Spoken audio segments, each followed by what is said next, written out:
Job 19. Job prit la parole et dit, Jusqu'à quand affligerez-vous mon âme, et m'écraserez-vous de vos discours? Voilà 10 fois que vous m'outragez. N'avez-vous pas honte de m'étourdir ainsi, si réellement j'ai péché? Seul j'en suis responsable. Pensez-vous me traiter avec hauteur? Pensez-vous démontrer que je suis coupable? Sachez alors que c'est Dieu qui me poursuit, et qui m'enveloppe de son filet. Voici je crie à la violence, et nul ne répond. J'implore justice, et point de justice. Il m'a fermé toute issue, et je ne puis passer. Il a répandu des ténèbres sur mes sentiers. Il m'a dépouillé de ma gloire. Il a enlevé la couronne de ma tête. Il m'a brisé de toutes parts, et je m'en vais. Il a arraché mon espérance comme un arbre. Il s'est enflammé de colère contre moi. Il m'a traité comme l'un de ses ennemis. Ses troupes se sont de concert mises en marche. Elles se sont frayé leur chemin jusqu'à moi. Elles se sont campées autour de ma tente. Il a éloigné de moi mes frères, et mes amis se sont détournés de moi. Je suis abandonné de mes proches, je suis oublié de mes intimes. C'est vrai, Seigneur, on dirait les complaintes de David. Je suis un étranger pour mes serviteurs et mes servantes. Je ne suis plus à leurs yeux qu'un inconnu. J'appelle mon serviteur et il ne répond pas. Je le supplie de ma bouche et c'est en vain. Mon humeur est à charge à ma femme et mes plaintes au fils de mes entrailles. Je suis méprisé même par des enfants. Si je me lève, je reçois leurs insultes. Ceux que j'avais pour confidents m'ont en horreur. Ceux que j'aimais se sont tournés vers moi.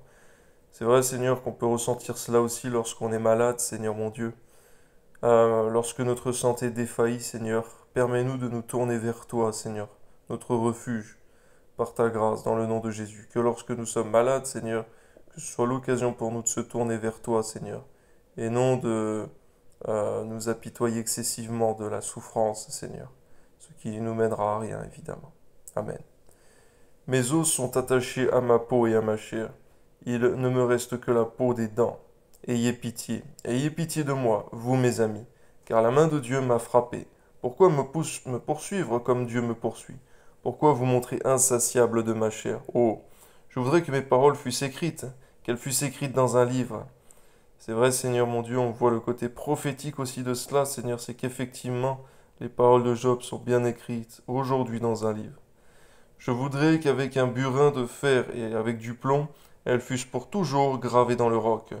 Mais je sais que mon Rédempteur est vivant, et qu'il se lèvera, le dernier, sur la terre, alléluia. Quand ma peau sera détruite, il se lèvera.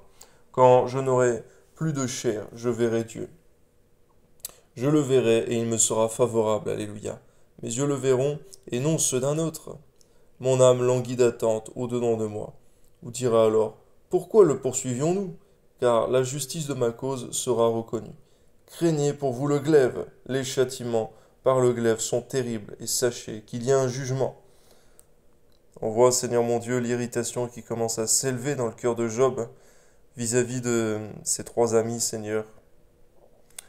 Garde-nous, Seigneur, de toute irritation, Seigneur, contre qui que ce soit, même lorsque nous sommes maltraités, Père. Au nom de Jésus. Amen.